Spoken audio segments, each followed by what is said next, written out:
Hey, what's up everyone? We are back again with another video today, doing something a little bit different. We're not opening cards, but we're doing something related to cards, and it's a pretty fun hobby that my kids and I have picked up over this past year, and I wanted to share it with you. I've had a few people ask me, how do you do TTMs? How do you get autographs through the mail? Obviously that's what TTM stands for, so I thought I'd throw a little video together and show you. The first step is to pick someone who you want to send your cards to have them signed. A lot of people send baseballs or basketballs or jerseys, those kinds of things. I haven't done anything like that yet. I'm strictly sticking to cards. So this is my version of what I do for TTMs. But the first thing you do is find someone who you want to send your card to. Now, it's sort of hit and miss. You can your favorite player might not sign autographs through the mail. A great first step is to go to sportscardforum.com, sign up there, create a user account, and then you can search through their TTM database where they give addresses for thousands and thousands of celebrities and sports stars, those sorts of things. And that's the first step, sportscardforum.com. Sign up, and then start searching for the people you want to send to. There are a few people that sign everything all the time. There are some people that sign things that require money. We're going to talk about one here that does. For instance, this is one I recently got back from Wade Boggs. I don't think he needs any introduction. One of the best baseball players of all time. He actually signs really well. Probably the top TTM signer out there, but he does require donations. So we sent a few bucks off, sent a couple cards, and we got back this unbelievable signature. And then there's some people that don't. These are the last few ones that I just grabbed these last few because I have several, and I just wanted to get some good autographs to show you here. And there's some people that don't require donations. For instance, Oil Can Boyd, Dennis Boyd. You just send cards to his address and write a note, which we'll talk about in a second. And he sent and signed the card back. So it's pretty fantastic. Another one, which I sent a donation for as well, was Ryan Sandberg.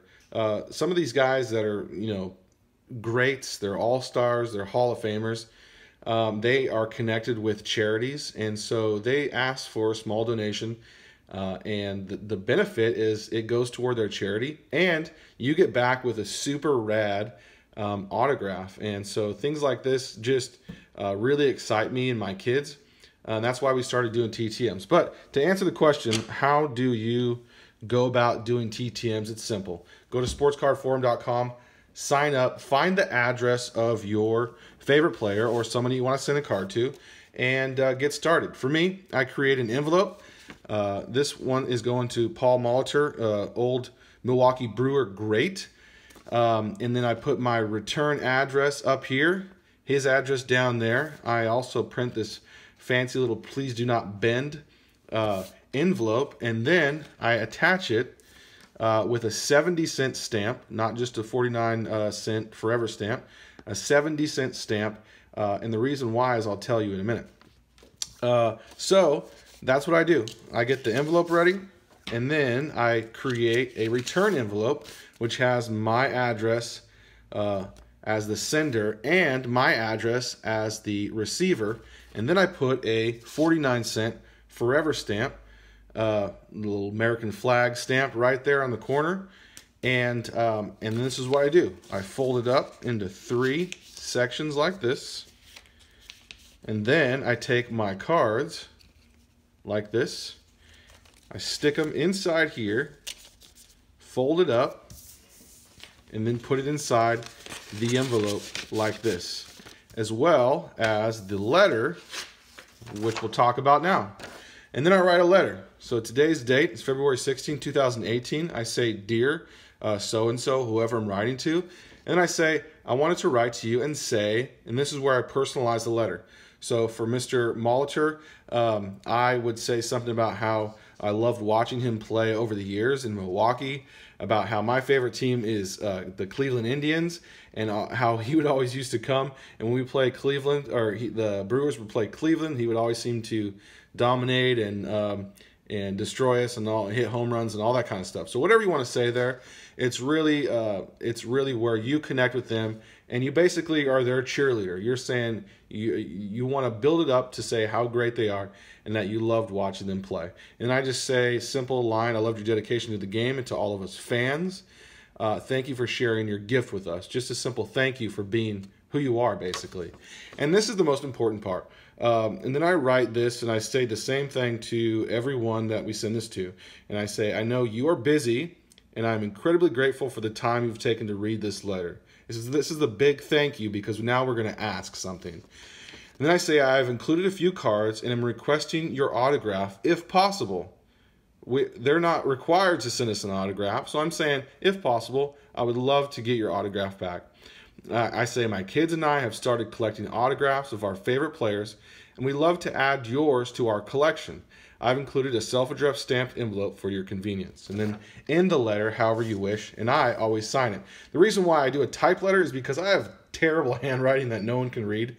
And I don't think that's an issue. Some people say, you got to sign, or you got to fill out your letter by hand. Other people say it doesn't matter. For me personally, I haven't had, or I've had a lot of success, and I've never written a note by hand thus far. So I think this is a great way. If you want to write a note by hand, even better. But if not, a typed one is good, especially if you're sending a higher volume. Type them out, no big deal. And then lastly, I obviously fold the letter and put it inside the envelope. That way, once they receive the letter, they open it up, they take out the cards, they take out the letter.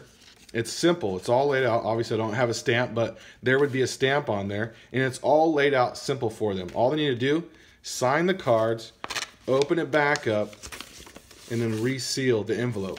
Now, these envelopes are pretty fantastic. I buy them. We have a store called the Dollar Tree from my area, and it's basically where you can get cheap supplies, and that's exactly what I do. We get 30 envelopes for $1, and you don't even have to lick them. You just peel them off. So this is a great cheap way to send these envelopes. So that's the return. This is my letter and my envelope to him. It's pretty important that you also put do not bend. You can write it on there or whatever, but you want to make the post office know that this is pretty important, and you want them to take it, handle it with care. So one last thing I would say, because I do cards primarily, I don't send jerseys or anything yet. I might in the future, but not right now. The big thing for me is I look for clean cards that are not busy at all. They're very light, and they don't have a dark background, or the player's not wearing a dark jersey. Now, there's times where you're not going to be able to, maybe you have a favorite player and is a newer player or something where the cards are just not as light as these cards are. That's fine, but these cards tend to show better when they're signed. For instance, this Wade Boggs is really light and blurred in the background, and it's really super easy to see his autograph right there, plain and simple. Now, the Ryan Sandberg is the same sort of way. I mean, it's a little bit darker in the background, but you can see that autograph really, really well. It's just really beautiful. And the Oil Can Boyd, the same way. I mean, it's really light and simple. And however you want to do it, that's great. But I choose to find players and use cards that are really simple, and that an autograph would really pop out and stand out. So that's basically it. You just want to make sure you have your ducks in a row and find who you want to send them to, and just send them off. And the best part is when you receive these, it's like Christmas in the mail. You get one of these things back that's stamped. And my kids and I, it's like, oh man, who's it gonna be? We always see a return address, maybe New Mexico or Texas or something, and then we always take a guess on who that person's gonna be. So it's a fun time, it's a fun hobby, and I would highly suggest you doing it. If you haven't already, check out my other videos. I open cards boxes, hobby cards, retail cards, of just everything. And then I send a bunch of cards away. So I give cards away all the time. It's just something fun that I do. So make sure to check out my other videos and stay tuned for what's coming up next. We'll see you next time.